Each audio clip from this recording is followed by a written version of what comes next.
You are listening to the Taps and Teas Show, weekly conversations for people passionate about marketing, golf, and craft beer. Marty is the co-founder of Bad Rhino, an award-winning digital marketing agency helping golf and craft beer brands get real results in social media marketing.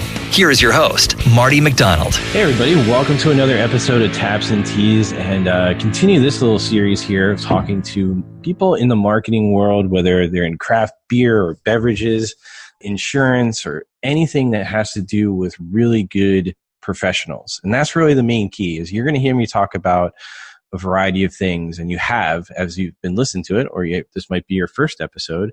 But really the main focus of this series here that we're putting out is talking to people that are dealing with change, whether it's in their industry or just overall, but also putting you in touch with people that can help you. And I'm only bringing people onto this podcast that I've worked with in the past or that I trust, i.e. I've spent a lot of time with them.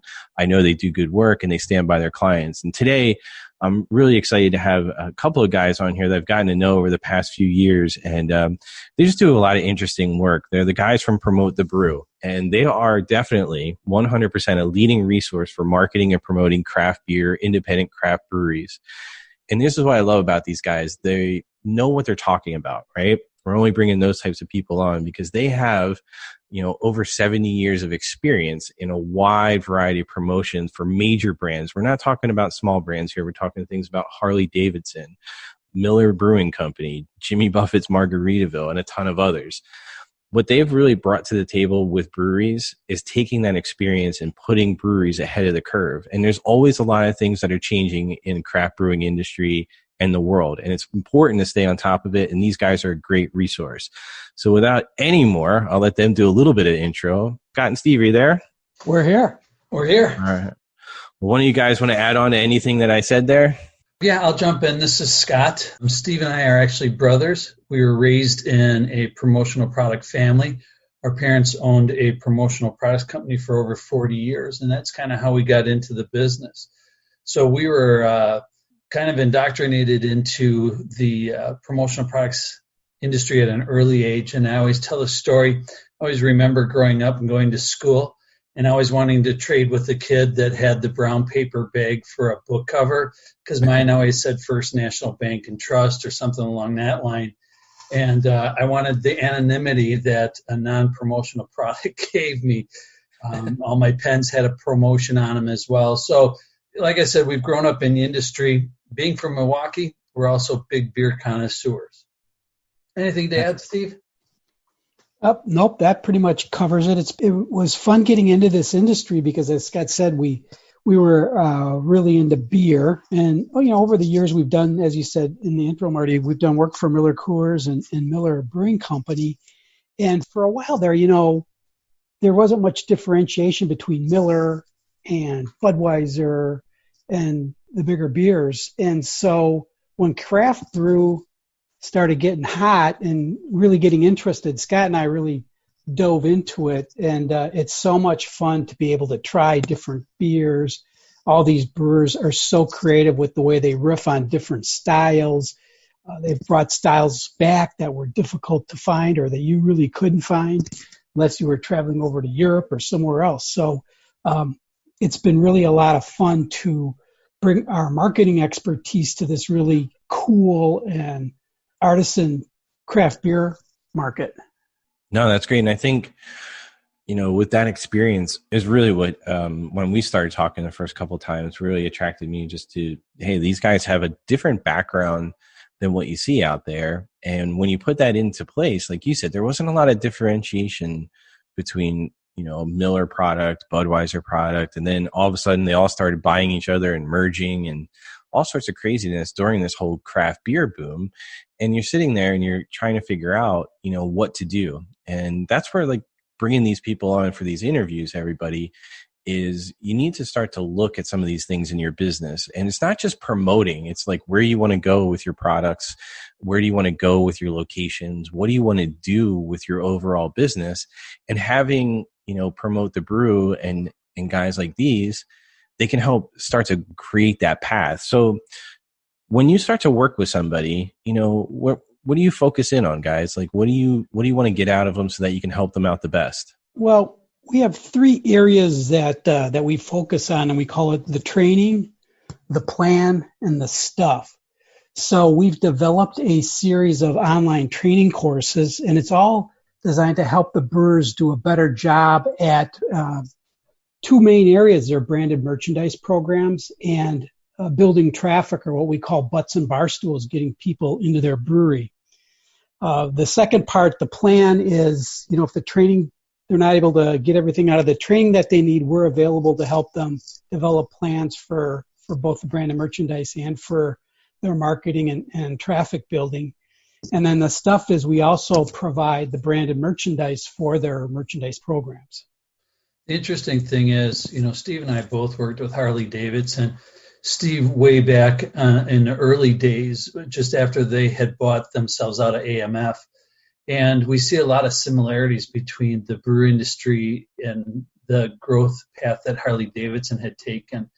And we see a lot of potential for a lot of the breweries as they go forward and as they grow, very similar to what we saw in Harley Davidson. So we're able to bring a lot of that expertise that we learned along the way, helping Harley Davidson grow its brand to the craft brew industry.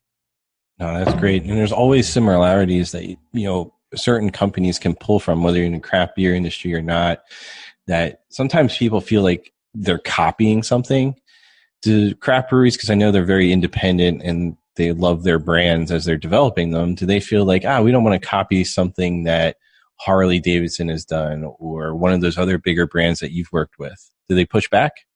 No, I find that a lot of times these brewery folks, they're like sponges. They want to know everything. They want to learn everything. They want to engage. They want to participate.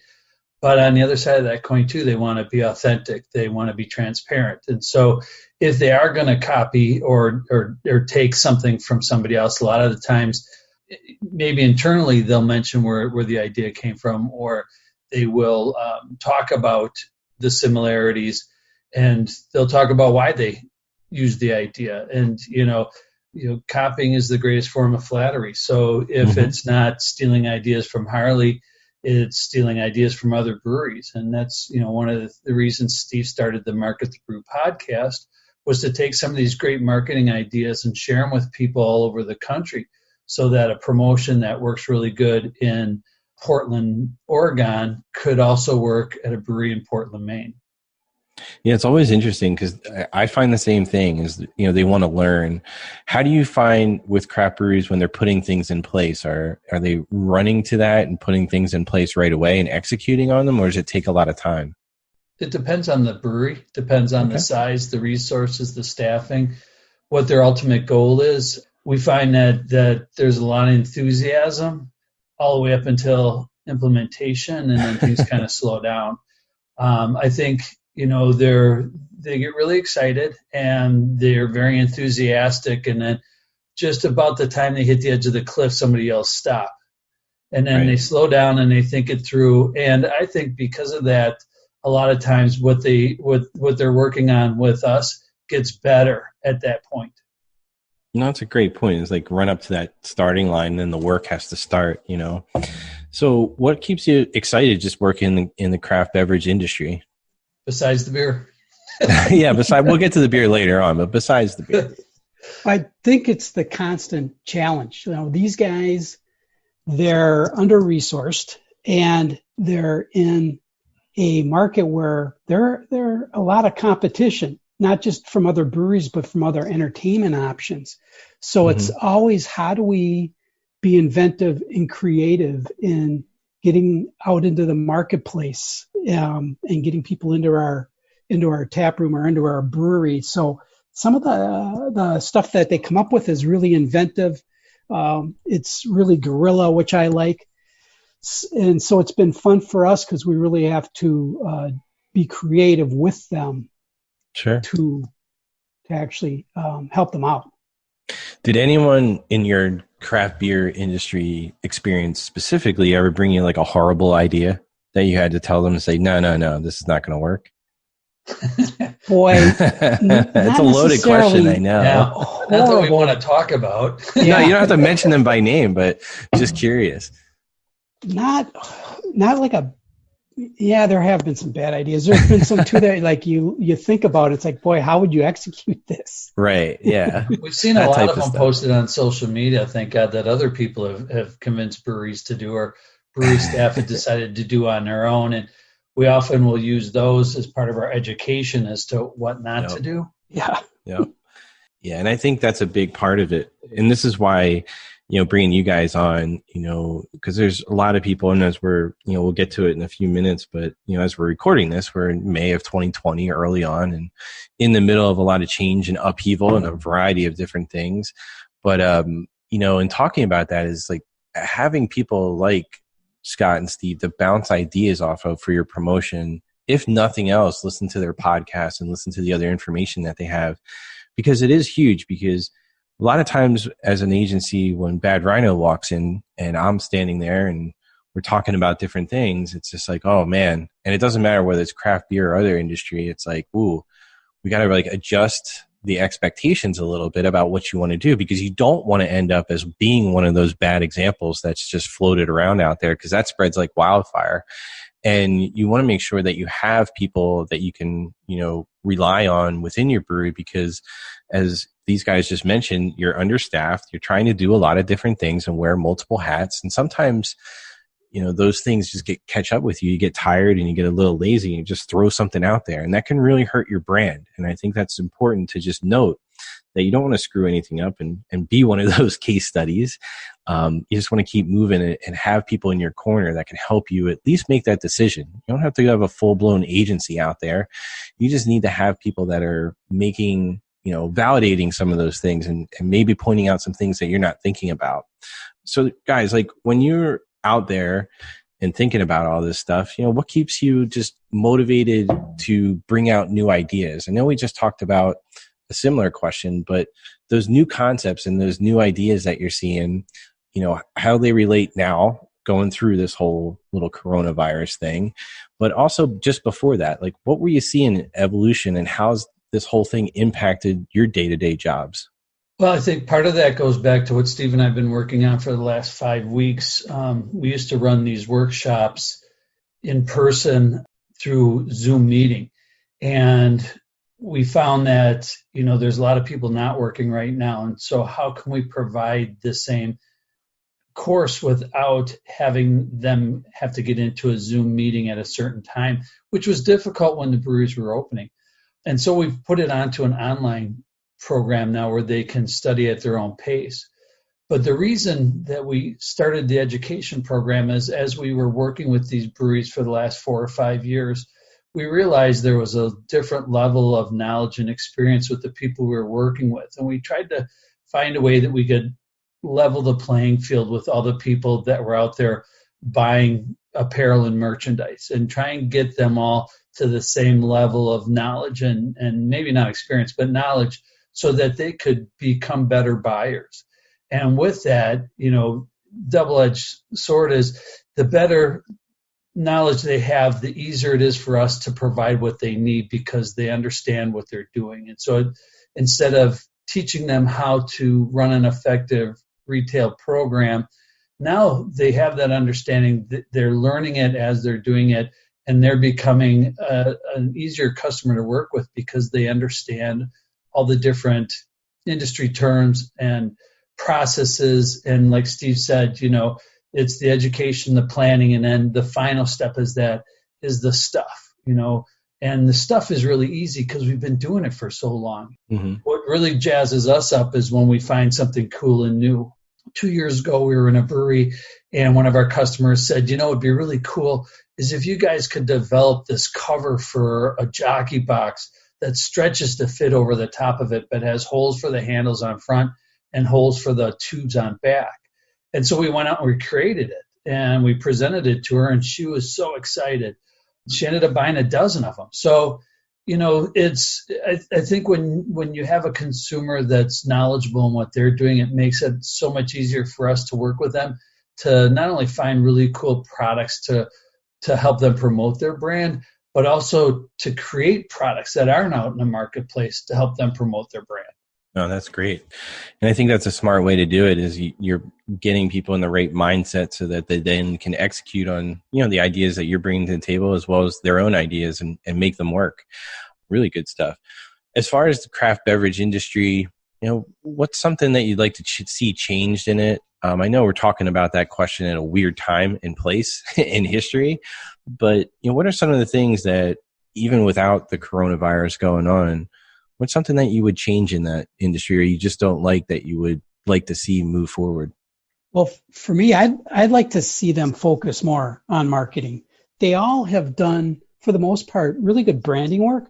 Mm-hmm. So they've all seemed to have worked with some kind of company and come up with a strong brand. They know, who they are, what they serve, who they're going after, and why they're doing it. But then they seem to fall short in the marketing. How do they differentiate themselves? How do they attract new customers? How do they get the old customers back? And Scott and I have been kind of operating under the assumption or theory that at some point there'll be, a saturated marketplace and they will look more to us for that kind of help because they'll just have to survive and to keep thriving and keep their businesses going. And we've talked about this for the last couple of years with the increase every year of new breweries opening and, the handful that disappear each year. The market is starting to get saturated. And one of the things that we've always talked to our brewery partners about is how do you get your voice heard in the noise that is becoming this marketplace? And I think the coronavirus has kind of forced a lot of them to think about it because you can't just expect people to walk into your tap room. Now you have to provide some level of service or something to get them to stop outside your brewery and pick up beer. And now, in addition to just stopping in, they have to a lot of times call ahead time, put an order in on a credit card, and then drive over, not get out of their car, show some form of ID that lets them know that, yes, I bought some beer, and then have it delivered to them in their car. So it's really changed, I think, not only the level of service brewery owners and staff are having to step up to, but it's also changing the relationship of the brewery to the customer.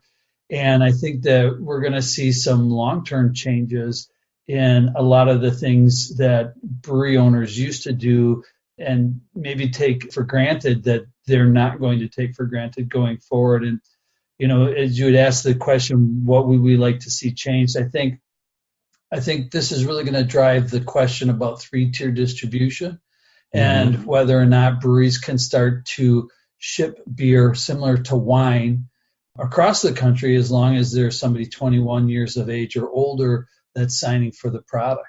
I agree 100%. I think one of the biggest, not aha moments, but one of the things that I was like, happy about but sad at the same time because of the circumstances that happened in is we had a couple brewery clients that had reached out, and to your point, they would say, hey, we finally realized why you were harping on us to create the email list, to create the text messaging, to create so on and so forth, and having multiple ways to communicate with our community and audience. And it was a few, and they were like, now we have to build it because we didn't, right? And, I never thought like in bringing that to the forefront and thinking, oh, there's going to be a global pandemic, guys. We have to prepare for that in your marketing plans. But it was always the pushback, like, we don't want to be bothersome. People come in here, it's a personable community and we'll rely on social media. And I'm like, that's cool. That's cool. Like, I'm not going to knock that because that's, what you want to do in that industry. But at the same time, I'm like, collect some cell phone numbers, collect some emails, do some giveaways, because at some point you want to communicate them directly. And I will tell you locally in, my area, Westchester, PA, the ones that have done that seem to be the ones that are doing really, really well. And you're right. The marketing piece is a key part of it because you have to differentiate yourself. And it'll be interesting to see how everybody can differentiate yourself, because I was already hearing from consumers that it was like, this beer really tastes very similar to XYZ's beer of the same variety. And he started hearing that more and more, where I don't want to say craft breweries got lazy, but they really were modeling beers after other breweries' beers rather than coming up with their own unique spin on brewing. And when this whole thing first started, you go to brewery A to brewery B to brewery C, and you'd have different flavor profiles across all three. And I see less and less of that over the past, couple years, and more of copycat. And I'm hoping that some of that and some of this change will kind of spur on some creativity and get some new things out there. But in this, since we're talking about it, what were the major changes that you've had to make in your own business just to continue working through a pandemic where everybody's locked in at home? Well, the main change that we took this as an opportunity to really put our training programs online. And our industry, Marty, it's kind of interesting, has pivoted to becoming PPE suppliers. So we've spent a lot of time studying and learning and training ourselves in PPE, because I think moving forward, we're going to be looked at as a main resource and source for the masks and the hand sanitizers and the thermometers and the floor decals and that kind of thing, as breweries look to, how do we reopen and how do we do it in a way that's safe for both our employees and our customers? Sure. Yeah, we've been working with quite a few clients that have been shifting their products and services into that, which has been interesting. It's also a necessity. So everyone has like a weird feeling about how to push it out. But ultimately you're providing a service, and that's the service that's needed. So you keep cruising along. Hey, if you're enjoying what you're hearing on the show and want more, head on over to tapsandteas.info and get our free report with game-changing tips and strategies straight to your inbox. Just enter your info and stop being stuck with no marketing plan. What do you think is the biggest challenge other than the obvious? We've covered two. People can't go in and just have a beer in a tap room. And then second part of it is, breweries are struggling a little bit to kind of get the word out there. But what do you think this looks like? And I'm not asking for the perfect answer here. The breweries that come out of this, what are some of the common themes that you're hearing that they're doing to make sure that they sustain through this? Well, I think communication was an issue before we went into this, and I think it's really taught a lot of breweries how valuable communication with their customers are on a regular basis. Not just talking to the Mug Club members on Mug Club Mondays, but how do you reach the market or your community at large? And I see, a lot more community involvement. There's some breweries here in town that they started this bingo card, and it's not just breweries, but it's local restaurants and other small businesses. And so you go around, you get a stamp from each location that you buy something at, and then at the end, when your bingo card is full, you get something. And I think, being able to collaborate not just with other breweries, but with other local merchants that are small businesses as well, is really building that level of community and really helping the breweries engage with their customers in a new way. And I think it's pretty exciting for all of us marketers out there to be able to say, okay, what did you ultimately learn from this experience, and how can we put that learning into place to help you grow once we start to move out of this and move forward? Great point, Scott. And craft breweries are, they set the model, in my opinion, to build strong communities that then also work within that community. They bring people together, and most of them do have charitable causes, and they're always looking out for their neighbors in a way. And I think that's a great thing, is where you can pull other people that are, facing the similar or the same types of challenges in their businesses and help promote them. I think is a huge thing that everybody should be doing, not just breweries. Oh, Marty, I just want to hitchhike on that. I think that is one of the strengths of the craft beer industry. Is Absolutely. That all these guys know each other. And so like co-promoting or banding together to pull together some kind of creative promotion that works for everybody and serves everybody's marketing objective and engages the customer in different ways. I think that's like a key benefit that the craft beer industry has. And some of them have been leveraging it better than others, but I think you're going to see more and more of these guys doing that, coming up with the ideas on how they can work together to engage customers and have fun with them at the same time. I hope so, Steve. I think many times when you have something that's crazy that happens and weird, that you start to shift a little bit. And I think many of the best brewers are already starting to put those things in play. They've always been collaborative. And I think they're starting to put some other things in play because, let's be honest, there's going to be some businesses and then there's breweries and other things that just aren't going to make it.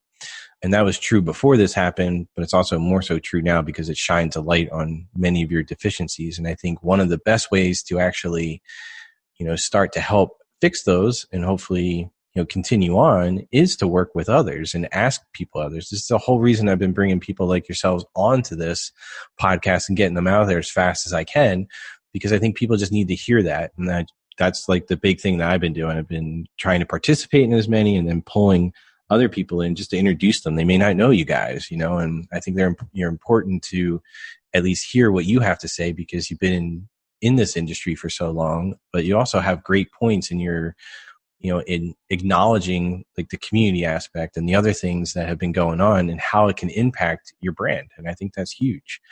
Yeah, it's crazy and it's a weird time. And I always like to have fun on this podcast. And the last few have been kind of like hit this point where we have to talk about what's going on because that's the whole point of it. But at the same time, we're normally talking about beer and golf. So with you guys, I know you like beer because I got to, hang out with you a few times and definitely talking about certain beers that you've had and other things. So we'll start off, whoever wants to go first, tell me about a couple of your favorite beers and why. And if you don't want to mention clients, that's fine, but just in general. Go ahead, Steve. I'll let you start. I have a local brewery that has a barley wine that's been barrel aged, and they've won a GABF a couple of times with it. And so that's like one of my favorites. Even though I live in Florida and I do like the sessionable beers, boy, having a big beer like that's in your face and higher in ABV, that's I always look forward to one of those when I can get them. For me, I like a really hoppy double or imperial IPA. There's a brewery out in Madison, Wisconsin called Untitled Art, and they had made a strawberry milkshake IPA that I thought was just absolutely amazing. And then I like anything barrel aged, anything dark that's barrel aged. So give me a stout, a porter. Steve took me to the Festival of Barrel Aged Beer a couple of years ago down the north side of Chicago, and I thought I was in heaven. It was such a great event, and there were so many good beers. There were so many I can't remember the last couple I had, but I just love the whole barrel aging process and the fact that it takes so much time and you have to sample it all the time and see where it's at. And then on top of that, a brewmaster that knows what he's doing has to take and blend different barrels together with the right amount to get just the exact flavor notes and alcohol levels that they're trying to achieve. Just totally blows my mind. I always thought beer, especially, when we were young, whenever we'd have company in town, Mom and Dad would take us all over to the Miller Brewery Tour Center. And back then they had no limit on how many free beers you could get at the end of the tour. And so one of us always had to end up driving home. But I always thought beer was made the way Miller made it. You throw a bunch of junk in a container, you boil it for a while, stick it in another vessel, let it ferment for a while, and then you pour it into a million cans. So when I started to learn more about brewing and really understood beer, the barrel aging process kind of took all of that to the next level. So I have a lot of respect for the people that are doing a really good barrel age program.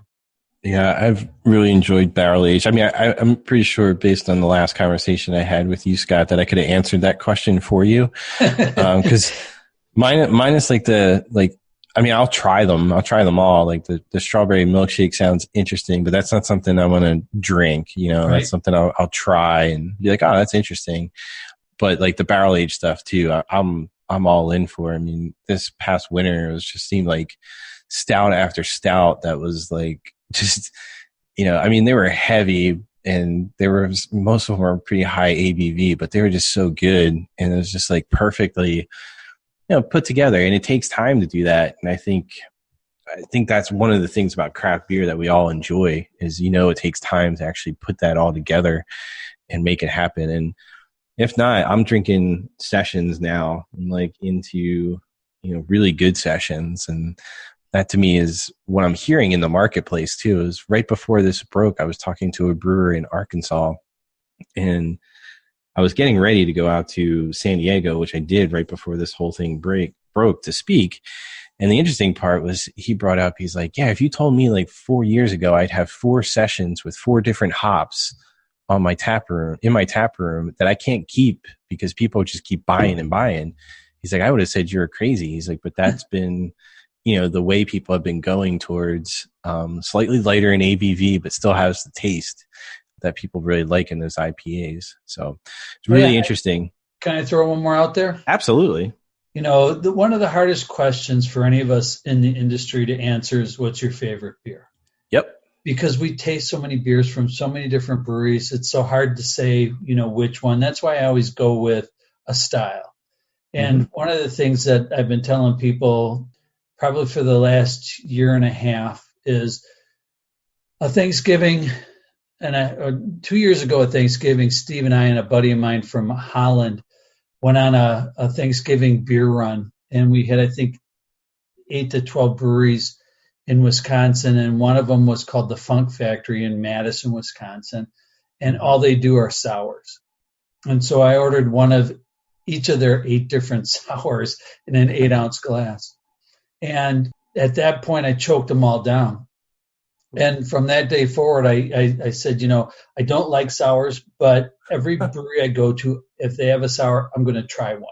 Sure. And I'm very happy that I have, because, there's some really, really, really sour sours, and then there's some tart sours. And I've learned I like the tart sours. And I always encourage people that if they're doing a flight and they do have a sour, don't be afraid to try them, because you just never know what you're going to like. Yeah, see, that's a great point. I was the same way with sours for a while. I didn't like them at first, but I also think I had a bad sour, one of my first ones. And I stayed away from it just because it felt like I ate a half a bottle of Tums later in that night. And I swore it was because of the sour. Probably not all the other food and the 7 different other types of beers I had, right? Right. But, you're right. And that's why, when I was just talking about like sessions and then the barrel aged and then IPAs, I do try and stick with the styles. I ask everybody that comes on just to mention, because I want to promote other breweries that people may not have heard of. But at the same time, it's, when new beer drinkers come in, and this is what I'm probably myself personally, what I'm very concerned with, is that most people still don't understand what craft beer is. The normal beer drinker, they want to try it. They think it's something different. But to your point, going to that brewery and then having 8 sours, that's an experience, right? I don't know whether it's a smart experience, but it's an experience, right? And part of it is getting together with people and trying the beers and talking about them. And I think that's one of the key things, and during this time, it's going to be difficult, especially for breweries that just started, and they need to come up with some interesting ways to get that out there and speak to the community and share what the beers are all about without having that just walk in, that they probably relied on for quite a bit when they first start out, for sure. Because it is an experience to try all those beers. Last question for you guys. For the record, though, Marty, I loved all 8 of those sours. That's fine. Yeah, or what you drank. And they actually had a cool ship in their parking lot parked out back. Really? Yeah. That's awesome. So do either of you guys golf? Used to, and I do have a couple of interesting golf stories. Oh, everybody has interesting golf stories. That's kind of the point of going out there and hanging out in the golf course. Either of you have like a favorite golf moment in your life? My best hole was always the 19th, is probably the most. Mine too. And there was the last time I golfed, the 2 best balls I hit was when I stepped on a rake in a sand trap. Without the visual, that's a tough joke to have. Yeah. I have a couple of good beer stories. Back or golf? when I was a young guy, probably one and the same. Early 90s, I was calling on Miller Brewing, and my parents used to winter down in Florida. So Philip Morris would run this Philip Morris Invitational out at the PGA National in West Palm Beach, Florida. And so I signed up to go be a riding scorer. And so Philip Morris would invite customers of Kraft, Philip Morris, Miller, and some of the other brands they had. Philip Morris owned Miller at the time. Right. That's right. And so one year I got to ride with Lee Elder. And for the craft brew industry who might not know who Lee Elder is, he was just the nicest guy. He was the first African American to play in the Masters tournament back in 1995. And then he was the first African American to play in the Ryder's Cup back in 1979. We're riding around in the golf cart, and we have Philip Morris customers, and I'm keeping score for all of them. And he'd hop in the cart, and he'd say, hey, "Did you see that?" And he'd tell me what people were doing. So what he didn't realize is he was teaching me golf tricks or strategies for 18 holes. And on top of it, he gave me half of his sandwich and gave me a cold drink that he pulled out of his bag. I learned more in 18 holes riding with Lee Elder that year. And then back in 1991, Jay Haas was the pro that we were assigned to. And it was cold. It was rainy. It was just a miserable day. And we hung out and played all 18 holes. I wasn't as miserable as the players because they actually had to get out of the cart and play. But we got back to the clubhouse, and Jay took me into the locker room. And as he tossed me a couple of towels, the locker room attendant came over and he said, "What are you doing?" And he looked at the guy and he said, "What do you mean?" He says, "He's not allowed in here." And he went nose to nose with this guy and he said, "Listen, the kid just rode 18 holes with me. It's pouring down rain out there and we're both cold." He says, "If you got an issue with it, go talk to the club owner." And then the attendant left, and then Jay disappeared for a few minutes, and he came back and he said, "Come here." And so I followed him. We went out of the locker room, across the hall, and into a dark banquet room. And on the other side of the banquet room, there were big picture windows looking out onto the golf course. And because it was raining, it was pretty dark. But I could see the silhouette of two figures sitting at a table by the window. And as we walked closer, I started to recognize that it was Peter Jacobson and Arnold Palmer sitting at the table having a conversation. So as we walk up to the table, he says, "Hey, I'd like you guys to meet Scott. He was my riding scorer for the day, and he put up with all this rain." And he took the hat off my head and he threw it over to Peter Jacobson. He said, "Would you mind signing this for his effort?" So Peter Jacobson signed it, slid it across the table to Arnold, and he signed it. And then he slid it back to me and he said, "Hey, is there anything you want to ask me?" And I said, "Yeah." I said, "What's your biggest tip?" He looked at me and he said, "Listen," he said, "at my age, you need all the play in a golf club you can get." He said, "But at your age, it's all about the ball." He said, "Spend the extra money, get a decent ball. Because with your age and your build, you could probably hit it a mile." And so I still have the hat to this day, and I look at it every now and then when I think about going out to golf, and I don't. But those are my two great stories, and I thank Philip Morris and Miller Brewing for giving me the opportunity. Those are great stories. In fact, the other golf interviews that I have coming out here in later this summer, or hopefully soon, actually, that's fascinating because they're going to be jealous of that one. I like that. Those are great things. And I think, my experience in the golf world, has been similar. It's like a lot of really nice people, a lot of interesting people, and, some assholes too. But in general, those people are very approachable. Arnold Palmer was, I had a friend of mine and he sent a bunch of stuff down and AP signed it all, and sent it back. I was shocked. I was completely shocked that I got back all of it. I just hey, whatever it is, whatever you're comfortable with giving him, just have it signed. And I sent it small box, not 100 things, about 10 things, and all 10 came back. And he's like, that's the type of guy he is. So really interesting. So where can everybody find you guys online? And if you got anything coming out in the next month or two, let's hear about it so everyone can find you and take a look at it.